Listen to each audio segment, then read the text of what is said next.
এইটার নামই made in Saudi. আইনের গতিতে চলে, সময়ের গতিতে চলে। এক বিন্দু কোনো মন্ত্রী মিনিস্টারের গাড়ি আসলো, ওই যে লাল বাতি জ্বলছে ইশারায়, গাড়ি দাঁড়াই গেছে। একটা গাড়ি এখান থেকে যাওয়ার মতন অনুমতি নাই, শুধু আছে দুইটা গাড়ি যাইতে পারবে, তিনটা গাড়ি। একটা হলো অ্যাম্বুলেন্স, 2 নাম্বার সার্জেনের গাড়ি যেটাকে আরবিতে বলা হয় মোরল, আর একটা হলো পুলিশ 991119।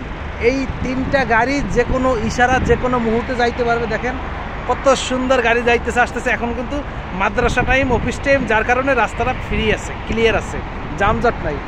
যখন মাদ্রাসার গাড়িগুলো ছাড়বে তখন এইখান থেকে মানে আপনি যে স্যাপ ফেলাবেন সেই জায়গাটা কিনা তখন ফ্লাইওভার ব্রিজের কথা গাড়ি যাইতেছে আসতেছে এই যে ফ্লাইওভার ব্রিজ নিচে, ফ্লাইওভার ব্রিজ নিচে গাড়ি যাইতেছে এই যে যাওয়ার জন্য। কি সুন্দর পরিবেশ দেখেন, কোনো মন্ত্রী মিনিস্টার কেউ করার সময় নাই, ওখানে গাড়ি দাঁড়াই গেছে, সিরিয়াল দিয়ে দাঁড়াই গেছে, অর্থাৎ সিঙ্গেল পড়ছে এই জন্য। ওই দেখেন কোথায় চলে গেছে সিঙ্গেলের জাম কোথাও আমার চলে গেছে, আমার ক্যামেরা আসে কিনা জানি না। আর সব থেকে যে জন্য ভিডিওটা করা, আমি এখন কাজ করতে আসছি। এই যে গাড়ির শোরুমটা দেখতেছেন, এটা ক্লিন করবো ওই নামগুলাম, এই জন্য আমি একটা ভিডিও করতেছি। আমি এখন এই ক্যারেনের উপরে আছি, এই ক্যারেনটা আমার চালান লাগে, কত উপরে আছি দেখেন। তো এই ভিডিওগুলান আমি করি, কষ্ট হয় আমার করতে, শুধু আপনাদের একটু ভালোবাসা দরকার। আমার একটু ভালোবাসা যদি পাই, হয়তো আমার স্বপ্ন পূরণ হবে, আমার মনের আশা পূরণ হবে। আমার মনের আশা যে আমি এই সোশ্যাল মিডিয়া দা, ফেসবুক, ইউটিউব দা কোনো একদিন সফলতা অর্জন করব ইনশাল্লাহ। কিন্তু সেটা আপনাদের ভালোবাসা লাগবে, বিশ্বাস করেন ভাই। আর কোনো বিলে পারবো না।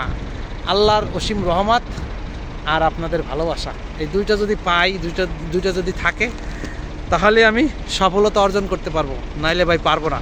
বিশ্বাস করেন ভাই, অনেক কষ্ট করি, অনেক রিক্সের ভিতরে, এই যে কাজের ভিতরে ভিডিও করতেছি, কাজ ফাঁকি দিয়ে বলতে এই যে আমি 3 মিনিটে একটা ভিডিও করবো, 3 মিনিটের কাজ কিন্তু আমার ভিডিও শেষ করার পরে তাড়াতাড়ি করিয়ে সম্পূর্ণ করা লাগবে।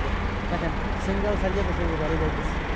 সিঙ্গেল সাইডে গাড়ি এখন টানতেছে, আবার এখানে লাল বাতি জ্বলবে, গাড়ি দাঁড়িয়ে যাবে। কেউ কারোর সাথে খোঁজ নেওয়ার সময় নেই। যদি এই গরিবের উপরে দয়া হয়, প্রবাসী ভাইয়ের প্রতি মায়া হয়, প্লিজ একটু ভিডিওগুলো শেয়ার করবেন। এই দেখেন কত উপরে আছে, এই যে নিচে দেখাইতেছে গাছগুলো, ছোট তাল গাছগুলো অনেক বড়, কিন্তু ছোট দেখা যাইতেছে। আর আমাদের বাড়িতে গাছ লাগাই না বাড়ির সামনে, আর সৌদি আরবে দেখেন কত বড় বড় তাল গাছ লাগাইছে, শুধু সৌন্দর্যের জন্য আর অক্সিজেনের জন্য।